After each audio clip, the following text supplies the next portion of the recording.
Buenas tardes, doctora. Mi nombre es Daniela Ivette Pérez Pacheco, soy estudiante y me gustaría que si me podía responder algunas preguntas. Con mucho gusto. Ok, mucho gusto. En primer lugar, ¿cuál es su nombre? Laura Moreno, soy psicóloga ocupacional. Ok. Bueno, esto es para comprar un poco de mi tarea. Yo apenas voy empezando mi carrera y quisiera indagar un poco sobre lo que usted sabe, lo que usted se dedica. Mi primera pregunta sería, ¿cuál es el objetivo de estudio de la psicología organizacional? Pues básicamente, y así de forma general, porque a pesar de que sea una rama pequeña de la psicología, tenemos una fuerte influencia en la parte de la estructura empresarial, pero básicamente es favorecer la producción de la empresa, pero también darnos cuenta del capital humano, que es esta parte de la reclusión de las personas, del reclutamiento, para que pueda favorecer en la producción, pero que también obviamente la gente que va a trabajar en una empresa también se siente en óptimas condiciones. También, por ejemplo, es importante saber acerca de la Ley Federal del Trabajo. Ok, sigo con la siguiente. ¿Qué habilidades y destrezas se deben aplicar como psicólogo organizacional? Pues por una parte el conocimiento de las pruebas psicométricas, también a pesar de que no es muy abundante las pruebas psicométricas, eso más es en el área clínica, pero también son fuente de información para nosotros, pero también observación. El lenguaje corporal de las personas habla mucho también de lo que nos están diciendo, pero también de lo que observamos. Ok. La siguiente. ¿Cuáles son los puntos principales de un proceso de selección y reclutamiento?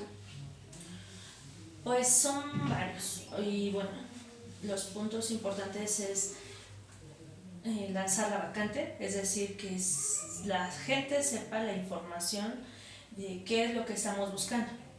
A partir de eso, bueno, llega la gente para que los empecemos a reclutar, hacemos la entrevista para saber si cubren el perfil. A partir de eso se les da la información de lo que nosotros estamos ofreciendo como empresa y a su vez pasan con el jefe inmediato, que es ahí como selección específica de qué es lo que buscamos. Por ejemplo, el jefe inmediato ya les pone casos específicos de qué es lo que tendrían que hacer y a partir de eso también nos damos cuenta qué persona es la adecuada para la vacante que estamos buscando. Ok, se podría decir como que ay, se me fue la palabra. Como una escenografía donde se estén poniendo a pruebas a la persona para saber o sea, hasta dónde puede indagar sobre su trabajo, qué tan responsable sería ante él. Sí, por ejemplo, aquí tratamos, lo que queremos es indagar, tanto en los trabajos, o sea, la experiencia laboral que ha tenido, pero también en qué haría en diferentes casos. Por ejemplo, si le ponemos, ¿qué harías, no sé, en el cuidado de un niño si se te cae? ¿Qué harías? ¿Hablarías con los papás? ¿Lo llevarías al médico? O sea, escenarios, como tú lo dices, creados con la finalidad de saber la respuesta. Claro, todo lo integramos para saber si es el candidato. Las pruebas psicométricas, las pruebas proyectivas en su caso y también esta entrevista. Ok. La siguiente es, ¿cuál es la clave del éxito para la conducción efectiva en una entrevista? Conducción efectiva de una entrevista. Pues por una parte es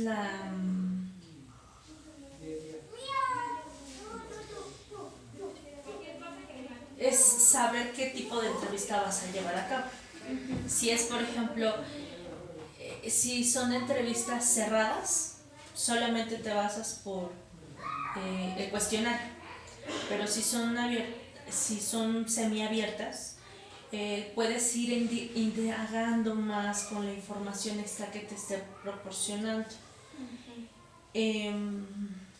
Y obviamente si es abierta, pues la experiencia influye muchísimo. En todas las entrevistas que se hacen, la experiencia cuenta mucho, porque tal vez al principio por temor, por muchas situaciones, no le das importancia a veces hasta la observación, pero sí es importante poco a poco, a partir de la experiencia, y bueno, apenas estás estudiando, pero es importante poner atención a poco. Es por ejemplo las personas que están en la selección de personal y que están ya reclutadas. Pasamos todos los seres humanos por una curva de aprendizaje.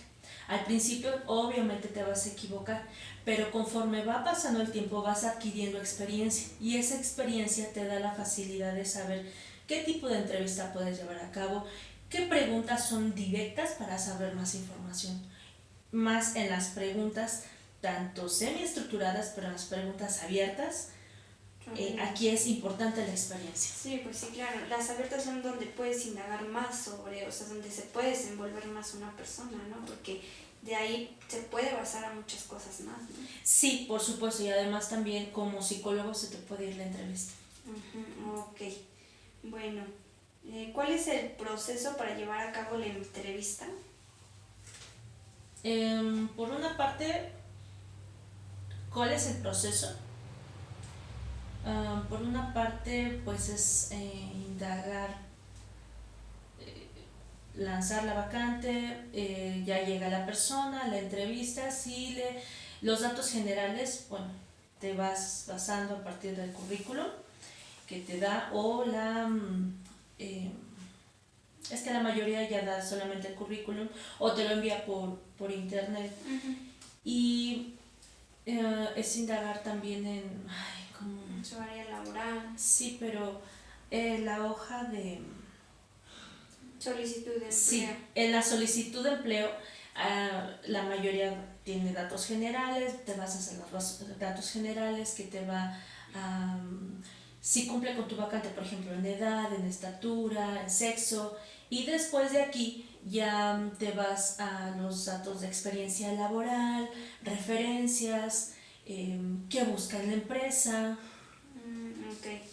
Sí, ya después de que usted lee el contrato, después de ahí se va basando, nomás si es apto o no es apto para una entrevista primero, después, como usted me lo comenta, pasa como a donde le van explicando más sobre este trabajo y esa persona va resolviendo las preguntas que usted me comentaba, ¿no? Sí, pero primero es la vacante, o sea, la persona ve, por ejemplo, el anuncio y acude antes del contrato. O sea, el contrato es ya al final. Ya cuando yo sé que sí es apto para o que sí puede llenar esa necesidad que tengo como empresa. Ok. Muy bien. ¿Cómo se realiza el proceso de seguimiento al candidato? Ok. Después de que ya se entrevistó, que cumple con ciertos parámetros, obviamente también las pruebas psicométricas se aplican y se envía con el jefe inmediato, que es el jefe inmediato el que le va a proporcionar mayor información de qué es lo que va a desempeñar. Ya aquí él pone a prueba sus habilidades con escenarios ficticios, por supuesto, ya sea a través de la computadora, programas ya específicos, qué tendrías que hacer si pasara, no sé, un accidente, qué es lo que harías, por ejemplo, con un paramédico o en ventas, venden un producto, o qué harías si una persona en este momento llama en una situación de crisis, qué harías. O sea, ya son escenarios reales para ver si es la persona que puede cubrir ese perfil y que también la persona que está buscando el trabajo vea si llena también sus expectativas, para que no exista la rotación de personal, es decir, que ambas partes estén de acuerdo. con el contrato. Sí, para que no duren tan poco tiempo como ha pasado en ocasiones, ¿no? Que, o sea, entran y luego se aburren y no, ya no me gustó porque no me habían dicho esto desde un principio y se sale. Sí, es un problema muy importante que tenemos como psicólogos que trabajar en el área de reclutamiento, la rotación del personal, porque eso genera grandes costos para las empresas. Ok. Otra, ¿qué tipo de entrevistas se aplica? Bueno, como te decía hace un rato, puede ser estructurada, semiestructurada o abierta, pero depende mucho de qué quieras buscar. Aquí depende de verdad qué es lo que la empresa te está pidiendo. O sea, yo quiero un perfil de tal forma, se vuelve más rígido, hay más filtros y por lo tanto, bueno, las entrevistas también van dirigidas de acuerdo al tipo de candidato que estás buscando. Ok. ¿Cuáles son los factores negativos que influyen en una entrevista? Bueno, como psicólogo es importante siempre la responsabilidad ante todo porque eso habla de tu ética profesional. Es decir, si tú eres impuntual, no cumples con tus objetivos en la entrevista, si estás haciendo otras actividades extras a ponerle atención a tu candidato, pues obviamente la persona va a decir no hay seriedad en este trabajo. Ahora también influye mucho el que tú no seas observador.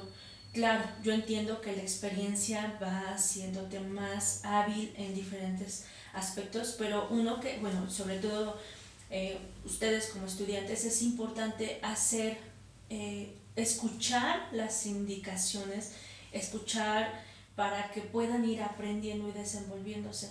Y porque en ocasiones ese es un gran problema que aparece. Hay chicos que están aprendiendo y van seleccionando personas que un problema importante es la rotación de personal.